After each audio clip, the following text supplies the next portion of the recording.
how Allah will pass judgment on us. You know, there are two extremes, and I want you to be aware of both of these extremes. They're both very lethal. Islam is about, the Quran especially, is about balance. It's right in the middle. One extreme is someone says, man, you know what, I'm going to hell. I know, nothing I do is good enough. My salah, I look around all the time and like, I don't even know if that was wudu or what. I often don't remember if it's the second rak'ah or the fourth rak'ah. My head is everywhere else. I don't even know what prayer I just did.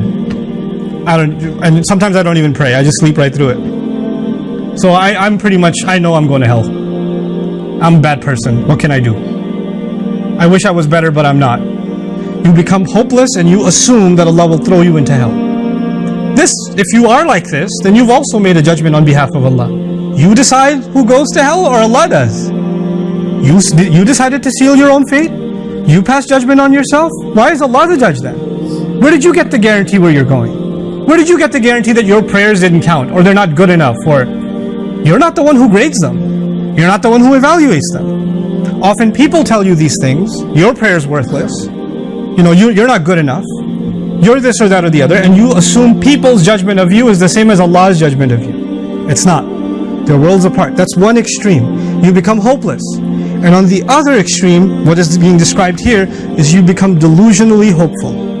The little that you and I do, we assume, should be way more than enough. I'm covered. I don't have to make any other changes. I'm in my comfort zone. So أَعِنْدَهُ عِلْمُ الْغَيْبِ فَهُوَ يَرَى. And so then Allah says, how will you find balance? How are you going to not fall into one extreme where you become hopeless, and then on the other extreme where you become falsely hopeful? How do you stay in between? Because, you know, at the end of the day, we have to be afraid of Allah. We have to be afraid that our deeds aren't good enough, but we can't become entirely hopeless either. We have to have that khawf and raja both at the same time, the fear and that hope together. So Allah then answers that question and says, أَمْ لَمْ يُنَبَّأْ بِمَا فِي صُحُفِ مُوسَى وَإِبْرَاهِيمَ الَّذِي وَفَّى. Hasn't he been informed of what was given in the scriptures of Moses?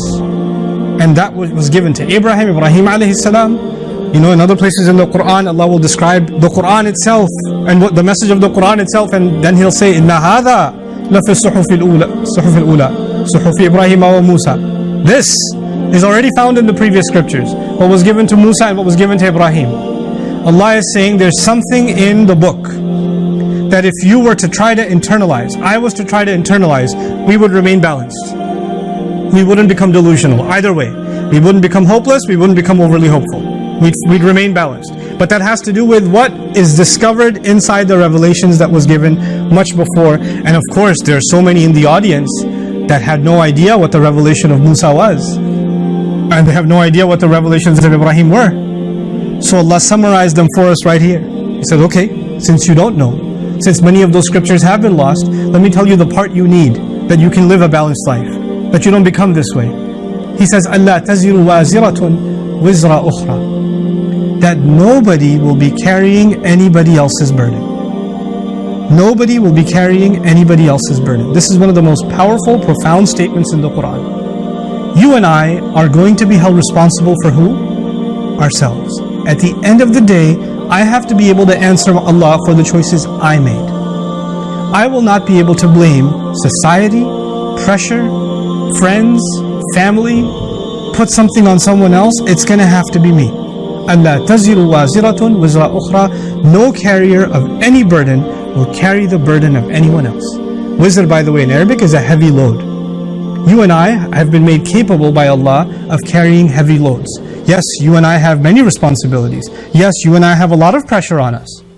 There's family pressure, there's financial pressure, there's emotional pressure. There are all kinds of pressures on you. There's all kinds of forces pulling at you. And they can pull you in any number of directions. And you and I will fail often. We will make mistakes. That's going to happen. But at the end of the day, there are two kinds of people. وَلَوْ أَلْقَى مَعَاذِيرَ, right? بَلِ الْإِنسَانَ عَلَى نَفْسِهِ بَصِيرَةٌ وَلَوْ أَلْقَى مَعَاذِيرَ. Human beings have a pretty good view of themselves, even if they make excuses. Like you and I can hide behind excuses and say, well, yeah, I know it's messed up, but I mean, I can't help myself. But at least I'm good in this, this, and this. No. Nobody will carry your burden. No, these small good deeds that you do are not necessarily going to compensate for the other bad deeds that you do. You're going to have to work on those bad deeds. Those small good deeds, you're going to have to try to make them a little bit bigger and keep working on them. See, we recognize our potential. And Allah knows that. Allah knows that you are capable and I'm capable of much better. We are not being asked to be perfect, but we are being asked to push, to try. That's what we're being asked to do. And you know, just like in a race, some of you can run a lot faster than others. Some of you, maximum you can run is half the speed of the person next to you. That's the best you can do. Allah is not going to see who came number one. Allah is going to see who used their maximum effort. I want you to remember this example. It could be the case that somebody wins a race, but they put no effort in it. It was easy for them. It was extremely easy for them. They beat everybody else. That Allah, you know, in the case of good deeds, Allah is not interested that you beat others, that you gave more charity than others, that you did more than others did. He's not interested. He's interested in seeing what were you capable of, what potential did you have, and did you exhaust your potential or not? And that's a question that's different from one person to the next, and this is why Allah says, your burden, nobody else can carry. أَلَّا تَزِرُ وَازِرَةٌ وِزْرَ أُخْرَى. Because all of us are capable of carrying different burdens. We don't have the same capacity. Every individual has to actually ask themselves. Understand what this means. It actually means you don't get to say, well, at least I'm not as bad as that guy. Well, what do you expect me to be good like that person? I can't be that. Allah is not asking you to compare. Allah is asking you to look inside yourself. Take a good look at yourself. I take a good look at myself and say, am I actually doing the very best that I can? Could I be improving? Or am I comfortable doing that little bit and then I slow down? أَعْتَى قَلِيلًا فَأَكْدَى وَأَكْدَى. Is that my case? So when he says, أَلَّا تَزِرُ وَازِرَةٌ وِزْرَ أُخْرَى وَأَنْ لَيْسَ لِلْإِنسَانِ إِلَّا مَا سَعَى. Such profound words. Human being will have nothing benefiting them. At the end of the day, when we come before Allah, we have no possessions. You know that, right?